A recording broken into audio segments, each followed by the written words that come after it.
Hello everyone and welcome back to our channel. My name is Ayush Kumar Singh. I am a legal intern in Lexis and Company. So today we are going to discuss about gift and will under Muslim law. A gift under Muslim law is voluntary, unconditional and immediate transfer by donor. Certain specific existing property such as movable or immovable property can be transferred without consideration and it should be accepted by or behalf of donee. A living person voluntarily conveys his property to another living person. Gift or hiba is constitutional transactions where offer and acceptance are insist upon and should be without consideration. Transferor transfers ownership or absolute interest in property. Transferor cannot impose any conditions. So now let's look upon essential kinds of formalities over valid gift.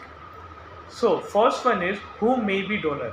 A donor must have attained the age of majority, should be of sound mind, free of any fraudulent or influence, and ownership over the property to be transferred. So, now who may receive is known as doni.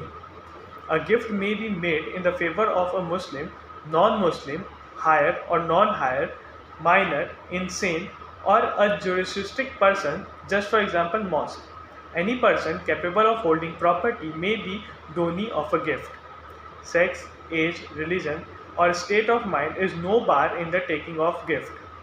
Donor must be a Muslim. It should be noted that the donor must be a Muslim. So, a gift is an gift to an unborn person or a dead person is void.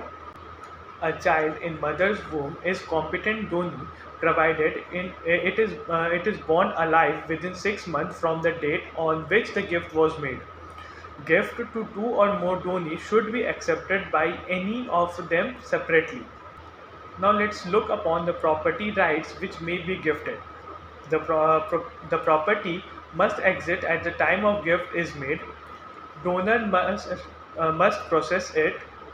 Money, meher, promissory notes, government securities, insurance policy, copyright goodwills should be included as a property right. So, extent of donor's right to gift. It is unrestricted. He may gift whole of the property to or any part of the property.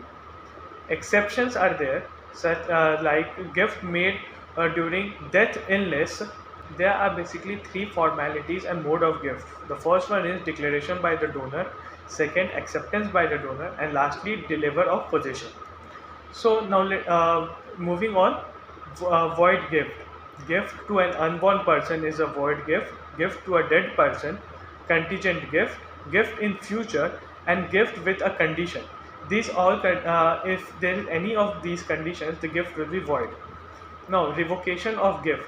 Hiba once made is irrevocable. Before the delivery of possession, the gift is not complete and donor can revoke it. After delivery of possession, the donor has the right to revoke the gift either with the consent of the donee or by the decree of court. Following gifts are absolutely irrevocable. When donee is dead, when the donor or donee related by blood or marital relationship, when the gift property is sold or gift is lost, destroyed or changed. Now let's discuss about will, an instrument by which a person makes disposition of his property to take effect after his death. It become effective after the death of the testator and it is revocable. So now let's see what's the objective of will. According to the tradition of Prophet, it is to provide maintenance to member of family or other relatives when they are not be provided by the laws of inheritance. Prophet has described that the power should not be exercised in to injury of lawful heirs. So formalities of a will. No writing is necessary. Verbal declaration is necessary. If it is written, it need not to be signed.